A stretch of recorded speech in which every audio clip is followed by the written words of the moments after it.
मधुमक्खियों की कम होने लगी तादाद, डर के साए से घिरी दुनिया।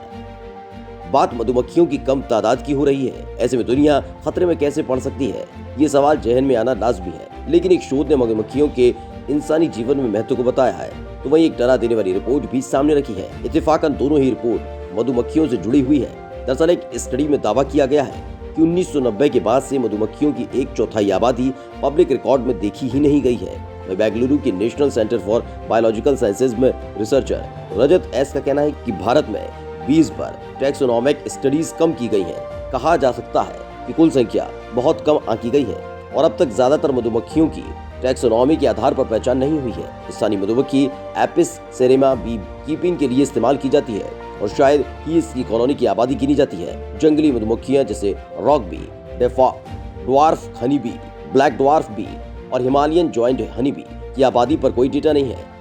इसके अलावा अर्जेंटीना के रिसर्चर्स ने सिटीजन साइंस प्रोजेक्ट्स और डेटाबेस के आधार पर की गई एक स्टडी में पाया है कि साल 2006 से 2015 के बीच 1990 से पहले के मुकाबले 25% कम मधुमक्खियां रिकॉर्ड की गई हैं। इससे मधुमक्खियों की आबादी पर संकट की आशंका पैदा हो गई है। इंसान बनी मधुमक्खियों के लिए खतरा।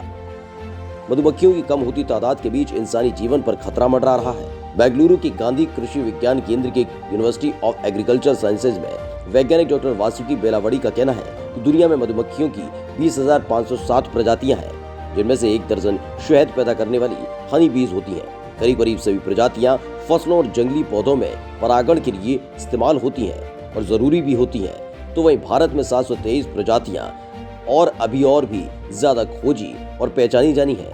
मधुमक्खियों की विविधता और मौजूदगी पर कई इंसानी गतिविधियों का असर पड़ता है।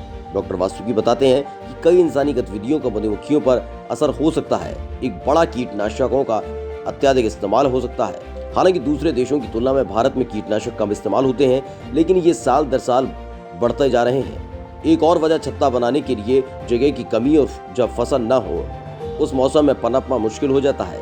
खरपतवार खत्म करने के लिए इस्तेमाल होने वाले केमिकल्स की वजह से जंगली पौधों की कमी हो रही है। रजत का कहना है कि रॉक भी चट्टानी चोटियों पर, पेड़ों की डालों पर और ऊंची इमारतों पर छत्ता बनाती है।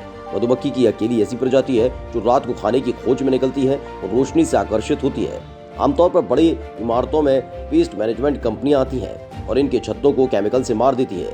पिछले महीने सामने आई पेन यूनिवर्सिटी के एक्सपर्ट्स के एक स्टडी में पाया गया कि मधुमक्खियों पर जलवायु परिवर्तन का असर उनके घर छिनने से ज्यादा हो रहा है। 1000 जगहों पर जंगली मधुमक्खियों की आबादी के 14 साल के डेटा के आधार पर यह नतीजा पाया गया। इसके मुताबिक सर्दियों में ज्यादा तापमान और लंबे गर्मी के मौसम की वजह से पौधों और फूलों की तादाद और विविधता में कमी आई है। इसकी वजह से जंगली मधुमक्खियों के लिए भी संकट पैदा हो गया है।